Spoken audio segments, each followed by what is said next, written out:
Welcome to Screw the Commute, the entrepreneurial podcast dedicated to getting you out of the car and into the money, with your host, lifelong entrepreneur and multimillionaire, Tom Antion.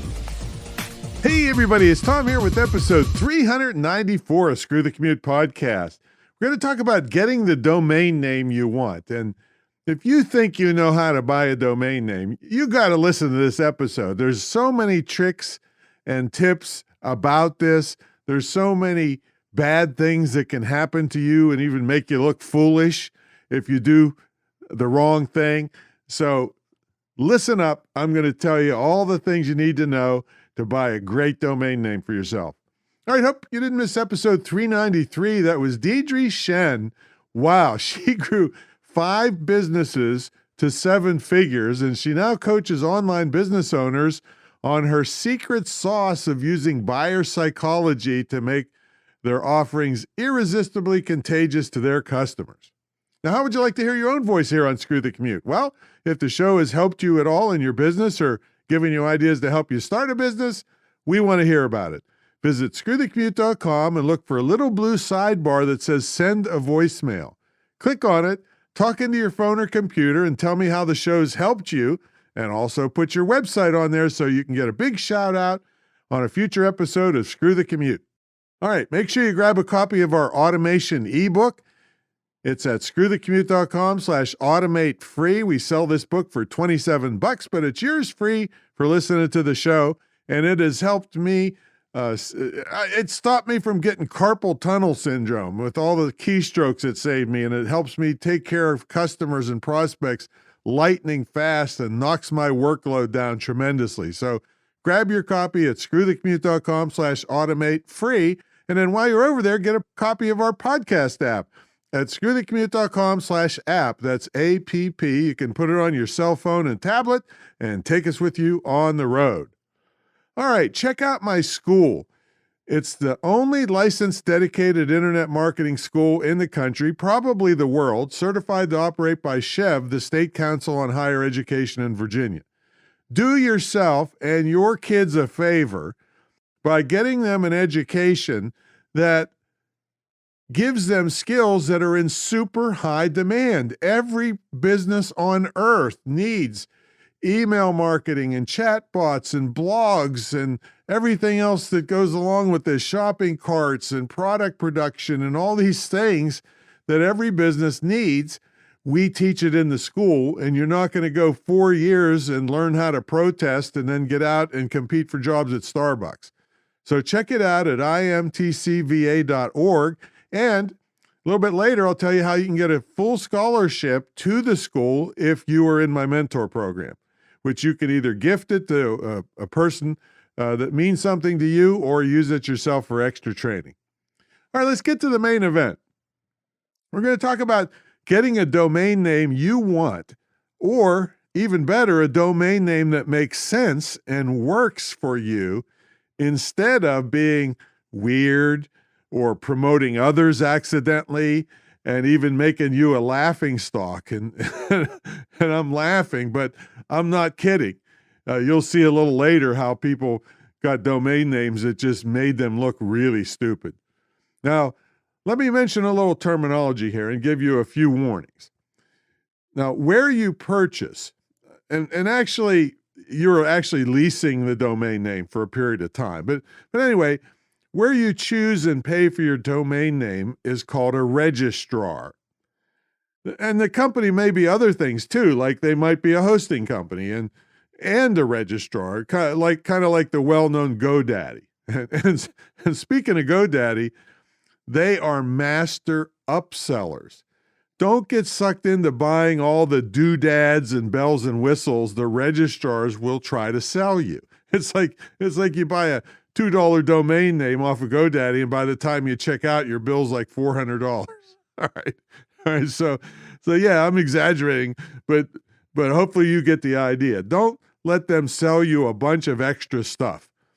Maybe you can pay for a private domain that doesn't list your home address and your name. But in the 700 to 800 domains I've purchased, I've never paid for anything but the domain. Now, here's another I'm going to call this a big warning. Make sure you are the registrant and the administrative contact when you get your domain. Your web person can be the technical contact. Absolutely do not get lazy and let your web person buy the domain name for you and make themselves the registrant. See, what that means is your webmaster owns your website, not you. If you have a falling out with them, which is very common, you will have an enormous amount of trouble and fees, both legal and governmental, to get it back. Now, here's the next big warning. Do whatever you can to get the .com. Now, it's okay with me if you want to buy the .net and .org version and all the others so someone else can't get them if you're flush with money. But you only do that if you can get the .com. See, if someone is trying to remember to type your domain name into their browser, they are absolutely going to type .com after it.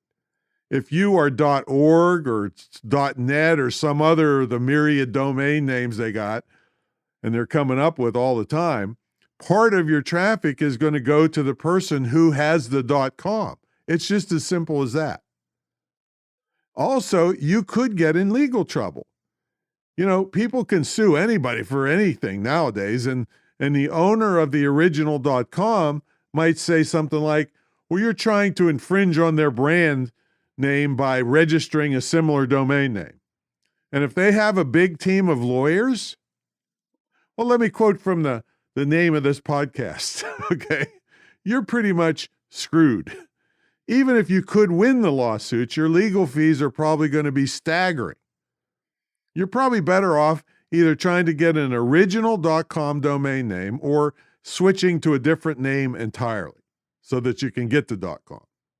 Now, I'm going to give you ways to try to get the .com or a variation thereof of the domain you want a little later, right at the end, I think.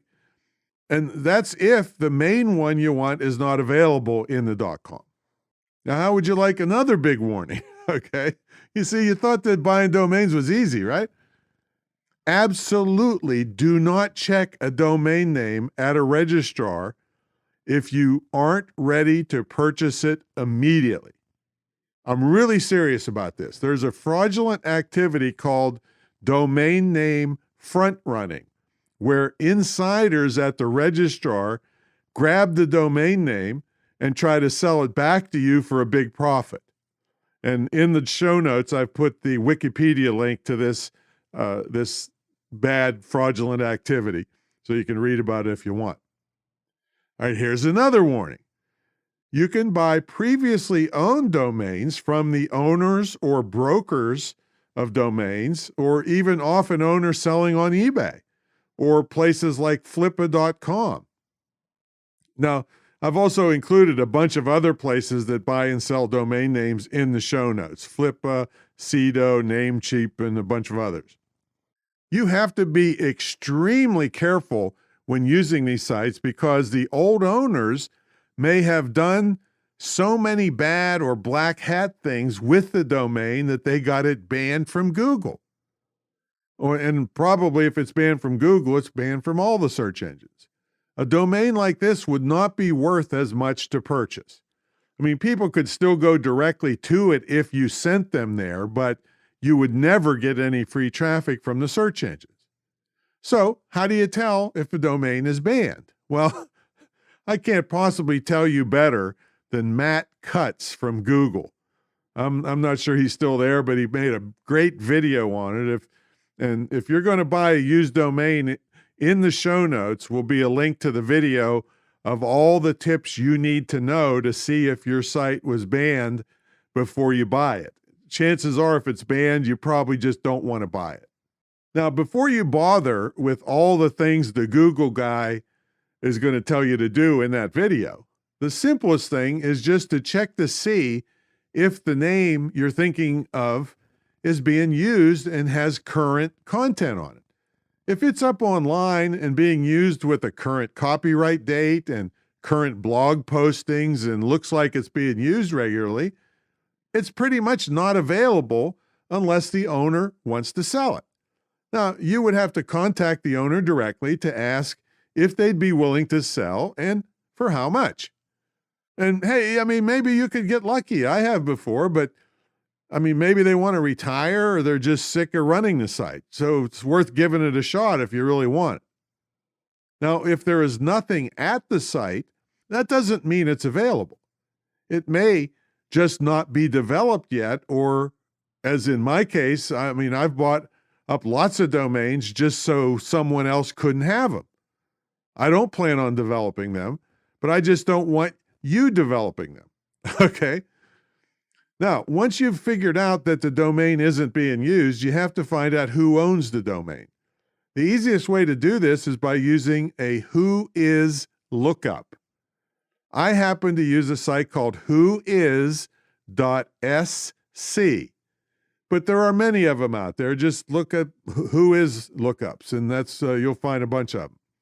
Now, at that site, you put in the domain name, and unless it's private, you can find out who the domain was registered by, when it was registered, how to contact the person or company, and the domains when it expires, and a bunch of stuff like that.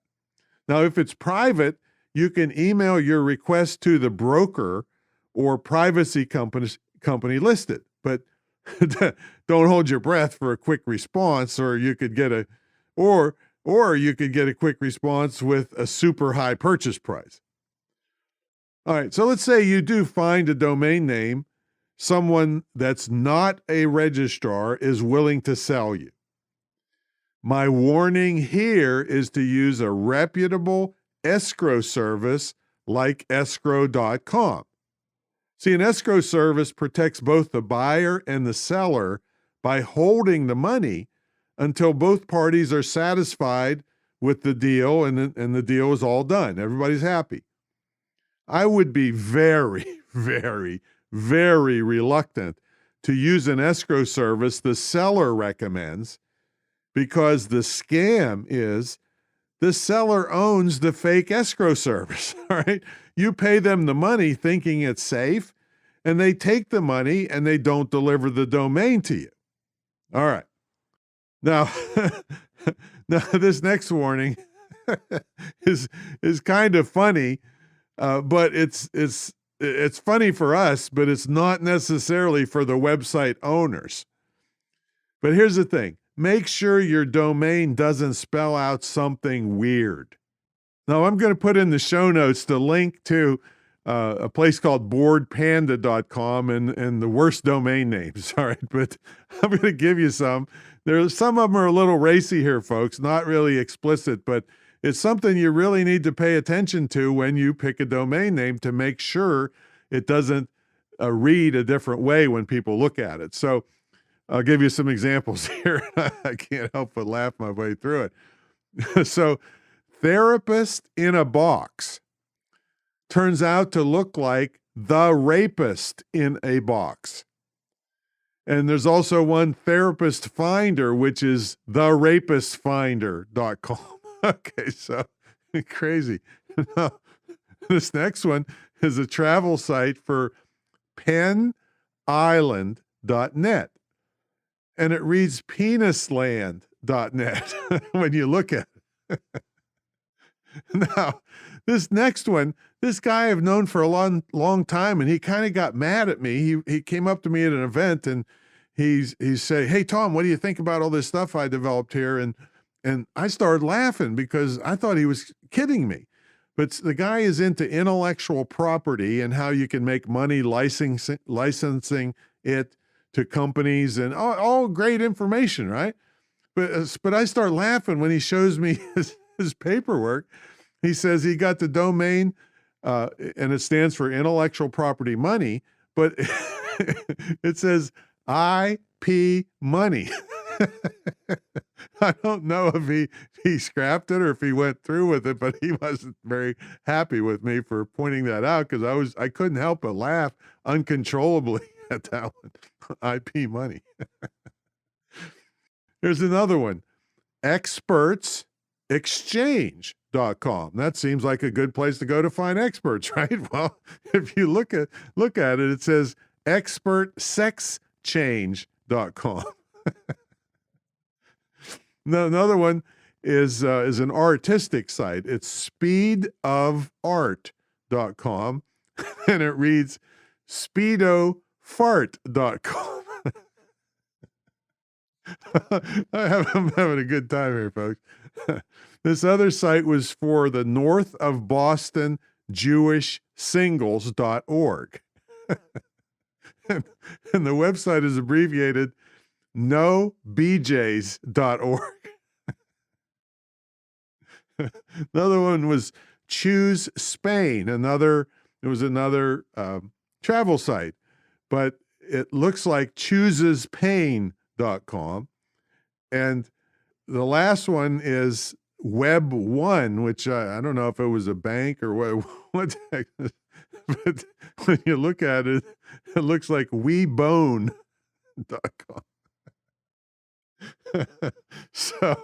So please have a lot of people look at your domain name and make sure it doesn't, it's not like one of those. And if you want to see more of them, I will have a link in the show notes to that Board Panda site that you can look at these. All right, let's get into some more tips and warnings. Well, there's a guy I'm going to interview here pretty soon. His name is David Meerman Scott. I've read his books. I think I know him from our Speakers Association. I'm not sure. Talked to him years ago. But one of his books I really like is The New Rules of Marketing and PR, and he's got other ones too. But it's not that he's crazy about his middle name, Meerman. And it's not that he's trying to appear regal. You know, he seems like a pretty down-to-earth guy. It was just a smart move taking a plain Jane name like David Scott and branding himself to be found. See, if someone was just looking for David Scott, there's probably thousands of them out there. But guess what? There's only one David Meerman Scott. So that's a good tip. If you have a common name, is throw in your middle name or some other thing around it so that it sets you apart. Now, here's another tip. Anytime there are numbers involved in your domain name, get the numeral and the spelling. So here's an example. Let's say pizza2go.com. Well, you must get pizza and then the number 2 go.com and then pizza TWO go.com. See? You have to have both, because if you don't, people will mess it up and either find a site that doesn't work and think that you're out of business, or go to your competitor.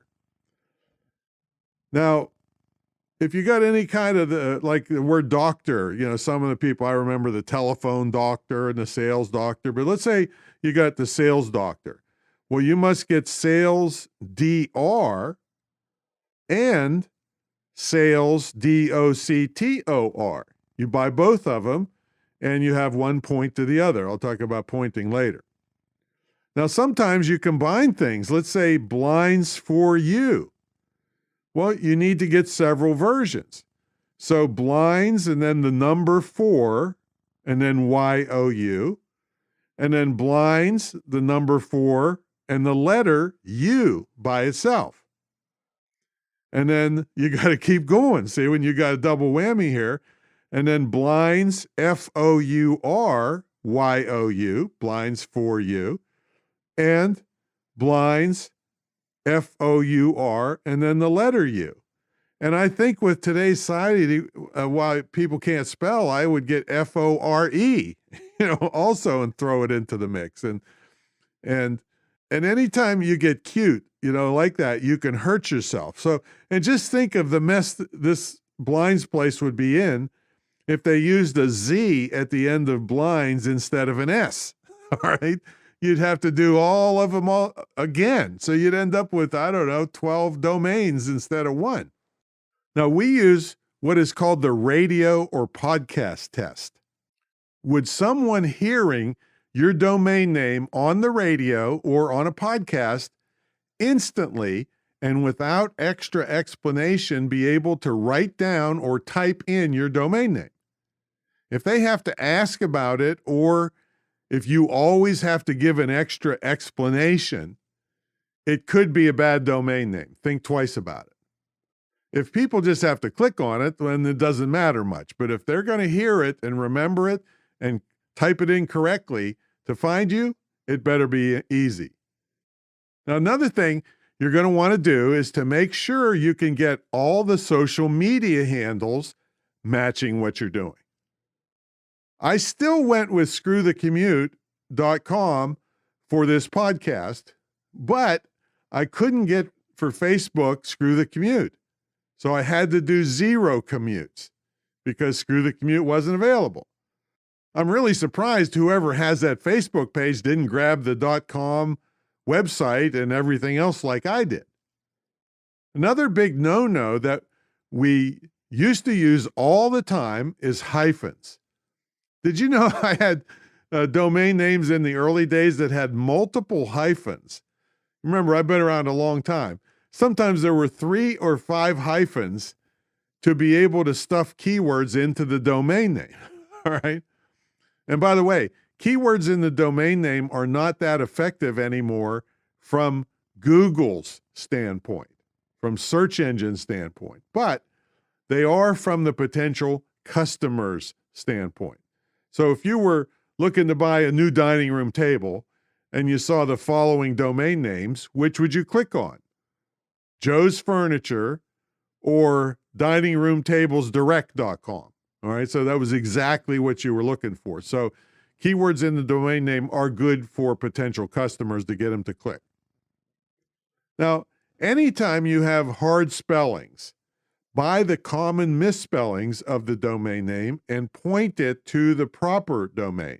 Pointing is just something where if they type in the wrong spelling, usually your registrar will let you send people to the proper domain name. So that's what pointing is. And please don't make your domain names too long. Generally, the shorter, the better. Now, in a minute, I'm going to give you ideas to work around and get a domain name on your topic when the one you wanted wasn't available. Now, folks, if you'd like to learn this and like 100 other things that you need to know to have a successful online business, check out my mentor program. It's the longest running, most successful, most unique program ever. And I don't mind saying that because I have dared people for many years to bring a program, put it next to mine, and let's compare them line to line, and nobody will do it because I'm a crazy fanatic. They should call this Crazy Tom's Mentor Program, okay? Because all I do day and night is run this thing. Weekends, evenings, holidays. I'll take consultations on holidays. I've thrown teleclasses and webinars on holidays. And I mean, I'm just a crazy nutcase to get you success. That's what I love. That's what I was put on this earth for. So it's unique. It's unique in the fact that you don't have to pay the 50 or 100 grand guys like me are worth if they would actually help you. You pay an entry fee and then you pay a percentage of your profits that's capped at $50,000. That way, for me to get my $50,000, you have to net $200,000, and then you don't owe me another nickel, and you're pretty much an expert online. And then we have an immersion weekend at the Great Internet Marketing Retreat Center in Virginia Beach, of course, when the COVID thing's done. But you have an immersion weekend. You actually live in this estate home. We have a TV studio here. That we shoot marketing videos for you, put the graphics on, send them to you after you get back.